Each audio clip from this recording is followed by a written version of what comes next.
ficou de ouvidos em pé, atento à situação da desistência da ginasta Simone Biles dos Estados Unidos, principalmente por falar que ela não tinha uma saúde mental para continuar a competição. Inclusive, o Cadu Macri, ele fez uma reportagem sobre o assunto, quero convidar você para ouvir com a gente. Quantas vezes você já ouviu a frase: ganhar uma medalha olímpica é o maior sonho de qualquer atleta? Várias vezes, né?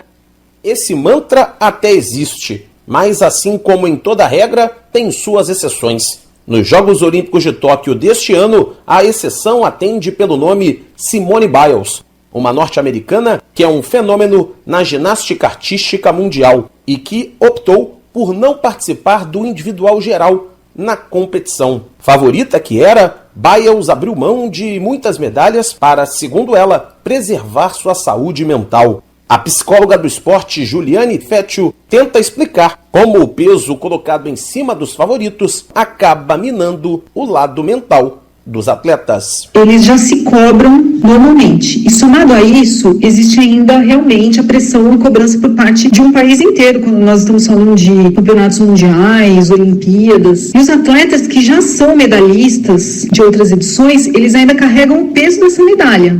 O peso do favoritismo, que é realmente muito cruel. Tanto que se nós observarmos, os favoritos nem sempre são os que ganham medalha. A psicóloga Juliane Fetio listou quais os diversos riscos que os atletas correm caso não estejam bem preparados para competir com esse alto nível de pressão. Se o atleta ele não tiver um repertório adequado de enfrentamento, ele pode ter desde uma queda no rendimento, uma vontade de abandonar o esporte, como ele pode desenvolver problemas sérios de saúde mental, como, por exemplo, a depressão e transtorno de ansiedade. Então, nós precisamos discutir esse assunto urgentemente, porque nós temos visto atletas pedirem socorro com grande frequência, atleta que declara que vomita no vestiário antes de entrar em campo, atletas que apresentaram e divulgaram, por exemplo, ideação suicida. Isso é realmente um tema que precisa ser discutido. A iniciativa de Biles, uma referência no esporte mundial,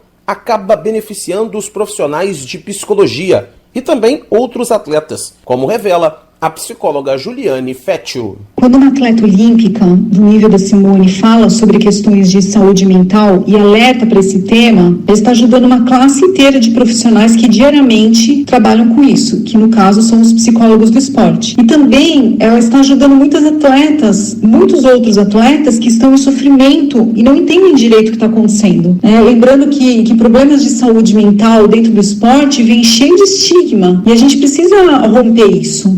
Depois de 5 medalhas nas Olimpíadas do Rio de Janeiro em 2016, Simone Biles, neste ano, prefere ter paz do que ser campeã. A Agência Rádio Web do Rio de Janeiro, Cadu Macri.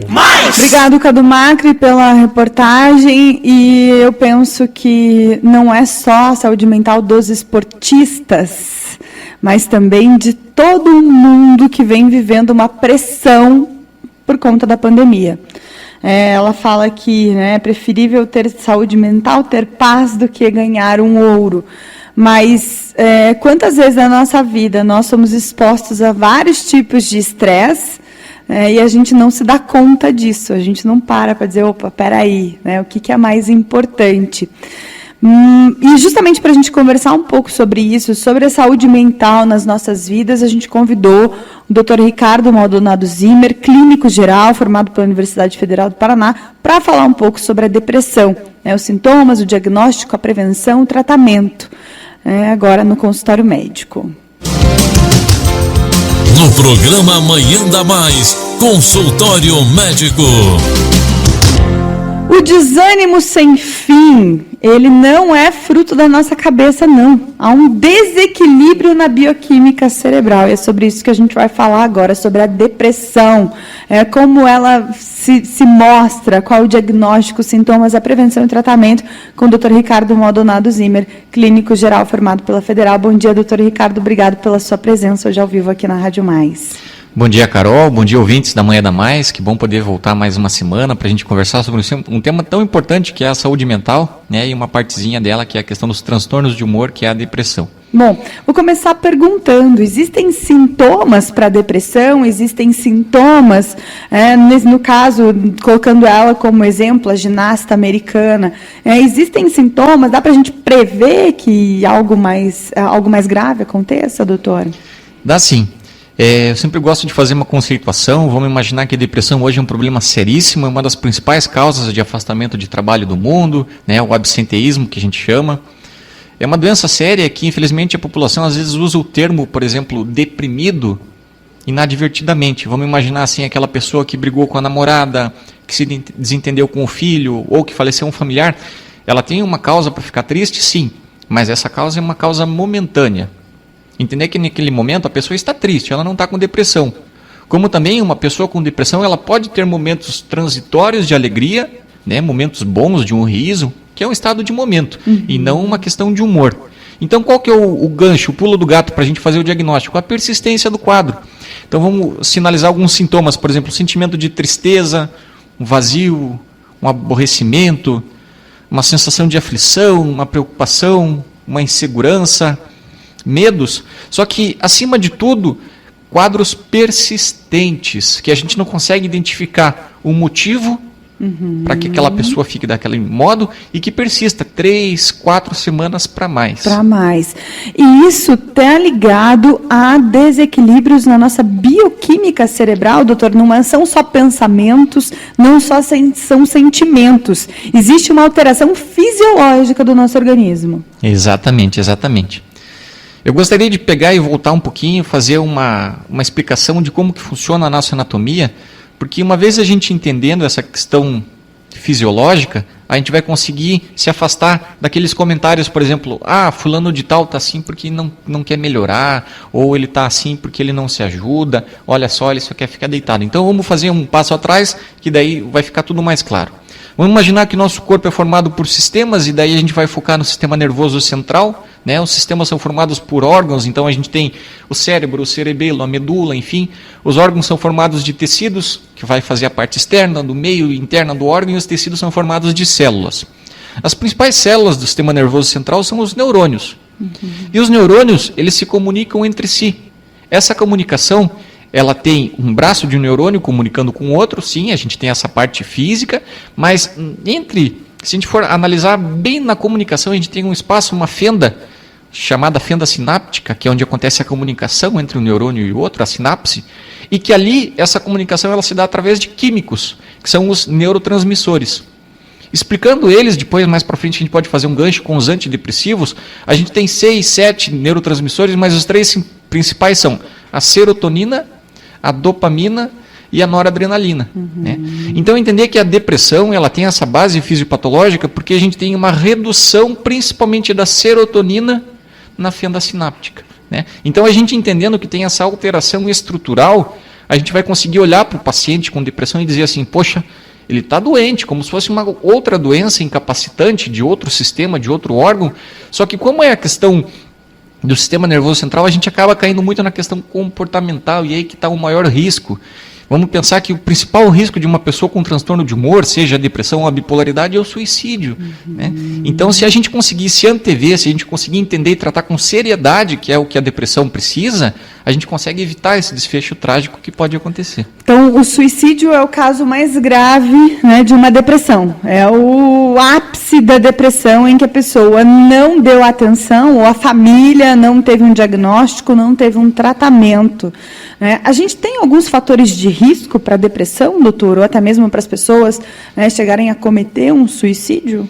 A gente tem, infelizmente, fatores familiares, por exemplo, parentes de primeiro grau que têm esses transtornos depressivos maiores, sim, de uma parte negativa, mas em compensação a gente tem, por exemplo, fatores protetores. Vamos imaginar que se a gente estiver falando de um tripé da saúde mental, para quem tem depressão ou quem tem um familiar com depressão que está acompanhando a gente poder entender, a gente tem a questão dos neurotransmissores, que é onde a psiquiatria vai atuar, né, com os antidepressivos. A gente tem a questão do cotidiano da pessoa, que precisa ser trabalhado com terapias, né, seja a psicoterapia, a psicologia, nas mais diversas modalidades, mas, acima de tudo, a gente tem, por exemplo, com a prática de atividade física, liberação de hormônios internos que vão fazer com que aquela pessoa, mesmo no estado de tristeza profunda, ela tenha momentos de relento, de alívio, né, que são as endorfinas que são liberadas. E eu acho que é aí que entra o preconceito que a gente ouviu na matéria falando sobre a ginasta Simone Biles, né? Porque se a gente, para falar da saúde mental, tem esse tripé, ela é uma esportista, poxa vida, ela está produzindo, né, tudo isso no organismo todos os dias, de uma maneira até intensa, mas aí os outros dois pontos acabam ficando descobertos, né? É verdade. Infelizmente, a gente vive numa sociedade que preza muitos resultados, né? Que infelizmente não valoriza o trajeto. Então, eu acredito que a sobrecarga que ela estava sentindo era tão grande que ela preferiu abdicar, né, de uma disputa por uma medalha em prol da saúde mental. Afinal de contas, ela vai ainda disputar os aparelhos individuais, né? Eu acho que foi um alerta muito grande, porque se a gente está olhando por um esporte de alto desempenho, a gente pensa assim, não, ela tá tendo esse acompanhamento, ela está se preparando. E isso jamais vai acontecer. E acontece. Acontece. Vou aproveitar e perguntar para o Dr. Ricardo se isso acontece em alguma pessoa em específico, ou se pode ser qualquer idade, qualquer classe social, mais frequente em homens do que em mulheres. Doutor, tem alguma coisa relacionada a isso? As estatísticas mostram, principalmente nos adultos de meia idade para cima, né? Principalmente em mulheres, uma proporção de 3 mulheres para cada homem atingido, mas acontece em idosos, acontece em crianças, a gente tem percebido muito hoje em dia. A gente está esperando pergunta aqui no nosso WhatsApp, no 3058 1120, ela não deu o nome dela, mora em São José dos Pinhais, e ela diz aqui, doutor, por favor, me ajude. O meu filho me enviou uma mensagem dizendo que ele não quer voltar para a escola, para aula presencial, e que se eu mandar ele para a escola, ele vai cometer o suicídio, ele vai se matar. Ele tem 11 anos de idade. O que eu faço? Ela pergunta aqui. Vamos lá, então. Primeiro de tudo, a gente tem que entender o que está acontecendo por trás. Será que a gente tem algum fator desencadeador na escola? Se a gente está falando que a gente tem uma resistência a esse retorno, o que tinha anteriormente? Vamos imaginar como que é o contexto dessa família, né? Entender que às vezes isso é uma forma da criança demonstrar alguma coisa que está acontecendo, que às vezes não é nítida. Vamos pensar também como que é a criação, como que são o cotidiano no sentido de prática de atividade física, atividades que crianças devem fazer. A gente tem uma sociedade hoje que preza muito pelos jogos virtuais, né? A questão do computador, do videogame, e que a criança acaba perdendo uma parte muito importante, que é a parte da interação, do convívio. E a gente ainda está numa fase de pandemia que isolamento ainda mais. Fica mais prejudicado, né? O que a gente tem visto de pacientes que se contaminaram, ficaram com a síndrome pós-Covid, manifestando sintomas de depressão, de estresse pós-trauma, insônia, alteração na atenção, problemas de memória, né? Então, além da questão da criação dessa criança, a gente imaginar os efeitos pós-pandemia ainda, né? Que a gente tá no final da pandemia, então imaginar que isso ainda pode piorar, né? São coisas que a gente tem que ficar de olho, sim. Então, quando uma criança, um adolescente, alguém na família fala em suicídio, doutor, eu vou me matar, eu vou cometer suicídio, isso deve ser levado com uma certa atenção ou a gente pode, né, relevar esse assunto? Não, jamais. E é bom a gente conversar sobre esse assunto agora, porque falar sobre suicídio é sempre um tabu, as pessoas evitam. A gente tem um preconceito muito grande sobre a saúde mental, a psicofobia, que a gente chama. Imaginar que a pessoa que ela está pensando em suicídio, planejando o que já tentou, ela tem uma chance muito, muito grande de tentar novamente e que isso venha a ter êxito. A pessoa que ela está com um transtorno depressivo, ela dá sinais, ela diz, às vezes não explicitamente que eu vou me matar, mas, por exemplo, quem está acompanhando agora e que tem algum familiar que já comentou as seguintes frases: eu tenho vontade de sumir, eu não queria estar aqui, eu queria desaparecer, né? São sinais que aquela pessoa está em sofrimento interno, está com um transtorno de humor e que precisa de atenção. E quem vai dar esse suporte no primeiro momento é a família. É a família que vai fazer às vezes o controle dos medicamentos antidepressivos no início, imaginar que a intoxicação por medicamentos também é uma forma, né, de suicídio que a gente tem que ficar de olho, tem que ficar atento. E tem esses pequenos sinais que se o paciente, se o familiar ele está sinalizando, quem está ao redor ele tem que se preocupar sim. E como é feito o diagnóstico da depressão, doutor Ricardo? O diagnóstico é clínico, a gente, através da anamnese, do exame físico, a gente vai perceber nuances. Por exemplo, a pessoa ela tinha satisfação, prazer em fazer atividades do cotidiano que ela abre mão. Vamos imaginar que a pessoa com depressão profunda, ela abre mão até das atividades mais básicas, que é a própria higiene pessoal. Tomar banho, escovar os dentes. É a própria questão da alimentação. A pessoa quer ficar reclusa. Né? E agora a mensagem para os familiares, às vezes a gente tem algum familiar nessa situação, a gente quer incentivar e falar, não, vamos lá, vai ter uma festa, vamos sair daí. O que aquela pessoa menos quer naquele momento é a interação. Às vezes tem sentimentos por trás que a gente tem que entender, por exemplo, sentimentos de culpa, sentimentos de baixa estima, né? E que se a gente não trabalhar isso, se a gente não acessar áreas que às vezes precisam ser acessadas, não vão ser apenas com medidas comportamentais que a gente vai resolver. Sim. E então tem tratamento, a depressão tem cura, doutor? Tem sim. Vamos imaginar que com os antidepressivos, claro, a gente tem diversas moléculas que podem ser trabalhadas, diversos fármacos que a gente tem no mercado, mas eles, nos primeiros 10, 15 dias, o paciente que começa o tratamento, ele não sente os benefícios, leva um tempo até eles atingirem os níveis séricos. Então, por isso que é importante quem está começando o tratamento persistir e a família entender que leva 2 a 3 semanas para começar a ter os benefícios e persistir. Às vezes alguns vão ter efeitos colaterais, vai deixar a boca seca, o intestino um pouquinho preguiçoso, alguns vão reduzir o desempenho, o apetite sexual, alguns vão fazer alterações gástricas, mas que vale a pena, porque depois dessas 3 semanas, o benefício que a pessoa vai ter pela possibilidade de ela retornar a sentir prazer nas atividades corriqueiras é muito maior do que os efeitos colaterais que ela pode vir a sentir no início. Então, vale muito a pena. A gente está recebendo outra mensagem aqui no 3058-1120. A dona Marta, do Sítio Cercado, ela está dizendo aqui, doutor, eu perdi 2 pessoas da minha família por Covid-19 no início do ano e comecei a não conseguir dormir e comecei a ficar me sentindo muito mal. Fui no médico e ele me deu alguns remédios para depressão. Eu não tomei porque eu tenho medo de que isso me faça mal. E aí eu aproveito para perguntar aqui, doutor, as pessoas têm um certo receio em relação aos medicamentos para depressão, para saúde mental. Esses medicamentos, eles viciam, eles fazem mal. Vamos tentar trazer esse assunto e tentar, né, deixar ele o mais limpo possível. Então, obrigado, Marta, pelo seu questionamento, meus sentimentos pelas 2 perdas, né, de familiares. E isso, Carol, é muito corriqueiro o paciente ele ter medo de fazer o tratamento. Isso vem muito de um preconceito que existia do paciente dizer assim, não, eu não sou louco, né, não tenho por que eu tomar esse remédio. E perceba que às vezes a depressão e a ansiedade, elas andam lado a lado. Eu vou aproveitar agora para abrir um parênteses. A definição de ansiedade é essa, é um medo de que algo de ruim possa acontecer no futuro próximo. Então vamos imaginar assim, eu não vou tomar esse remédio porque eu tenho medo que ele possa viciar, que ele possa me fazer mal. O que é isso? É uma manifestação de ansiedade junto com o transtorno depressivo. E a parte boa é que o mesmo antidepressivo, o mesmo neurotransmissor, a serotonina, ela vale para tratar um quanto para tratar o outro. Então vamos imaginar assim, que nem ela comentou, a dificuldade para dormir. Então a gente tem os transtornos de sono. Geralmente a pessoa ansiosa ela tem uma dificuldade inicial. A cabeça não desliga, ela deita e fica pensando no que ela fez no dia, ou o que ela tem que fazer no dia seguinte, né? Então a insônia inicial é muito característica da pessoa ansiosa. A pessoa com depressão ela já tem aquela insônia do meio do sono, ou a insônia terminal. Vamos imaginar que cada vez que o trem passa na estação ela acorda, então ela acorda às 2, às 4, às 6, ela vai dormindo em parcelas.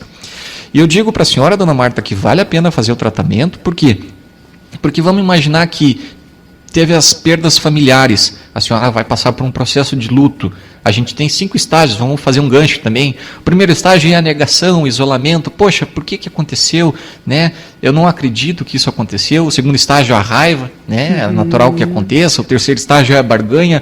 Poxa, por que foi ela? Por que não foi uma outra pessoa que já estava mais velha, ou algum bandido que faz mal para a sociedade? Essa pessoa era tão boa. O quarto estágio do luto, que é a depressão, a gente tem que ficar de olho. Por quê? Porque existe o luto patológico também. Entender que, por exemplo, as pessoas elas têm um intervalo de tempo para lidar com a perda, mas que se for persistente, vale a pena o tratamento, e o tratamento se faz com antidepressivo também. E o quinto estágio é a aceitação, entender que todo mundo que um dia nasceu, um dia vai vir a falecer, mas que essas fases do luto, elas podem alternar. Eu não tenho uma sequência certinha, eu não vou ir do passo 1 para o passo 2 e assim até o passo 5. A gente pode ter recaídas, pode avançar etapas. Então, para a senhora, dona Marta, eu acho que vale a pena, primeiro de tudo, criar um vínculo com o médico. Por quê? Porque, querendo ou não, a gente, para ser tratado, a gente precisa primeiro reconhecer que é doente, né? Então tem muito ego naquele momento de dizer assim, não, mas eu não sou louco, eu tô bem, eu sou passageira, porque eu tô triste, né? Eu perdi alguém da minha família. E aí volta no que a gente começou a falar, da depressão e da tristeza. Tem uma diferença, essa diferença, ela acaba às vezes sendo tênue, às vezes nem tanto, né? Existem níveis diferentes de depressão, como o Dr. Ricardo falou, mas tem uma alteração fisiológica, assim como uma diabetes, assim como um colesterol, uma pressão alta, assim como uma infecção bacteriana ou até mesmo do vírus, do Covid, há uma alteração fisiológica. E dentro dessa alteração fisiológica precisa de um tratamento. Esse tratamento deve ser feito, né, através do tripé. Estou fazendo um resumão aqui, doutor Ricardo, do tripé. Então, atividade física, que é extremamente benéfico para o nosso organismo, o medicamento, né, que vai recompor essa alteração, e a parte comportamental. Então, você ir para um psicólogo, fazer um tratamento para tentar entender o que é que está acontecendo com você. Então, essa seria a forma da gente poder se ver livre dessa depressão, que é a doença do século, né, doutora? É verdade. Vamos imaginar que, por uma primeira manifestação de depressão, o tratamento gira em torno de 12 meses do antidepressivo. Se passado esse tempo a pessoa melhorar, mais para frente ela tem uma recaída, você faz um tempo maior, 2 anos de uso de antidepressivo. E se passado esse tempo a pessoa melhorar, mas ela tem uma recaída, aí compensa ela fazer o tratamento permanente. Né? Por quê? Porque para esses pacientes eles perceberam que a utilização contínua do antidepressivo é uma forma de proteção neuronal. Né? Então, mais uma vez, reforçando essa base fisiológica e essa proteção neuronal, a gente quer, porque a gente vai ter que viver com esses mesmos neurônios até o fim da nossa vida, né? Os nossos 100 bilhões de neurônios. Com certeza. Doutor Ricardo, mais alguma coisa que o senhor gostaria de falar sobre o assunto para a gente hoje aqui na Rádio Mais? Eu acho que, para encerrar, essa questão da saúde mental, tudo isso que a gente está passando, nesse momento de pandemia, tudo deve ser enfrentado com muito cuidado e com muita atenção. A gente precisa aprender a colocar a saúde mental em primeiro plano. A gente acaba correndo atrás dela só quando a gente percebe que está sem saúde mental. A gente precisa perceber que isso é o que nos torna vulneráveis. Saber que a gente está bem é o primeiro motivo para saber que em algum momento a gente pode não estar bem, né? Mas que, ao mesmo tempo, perceber o que nos conecta enquanto seres humanos, né?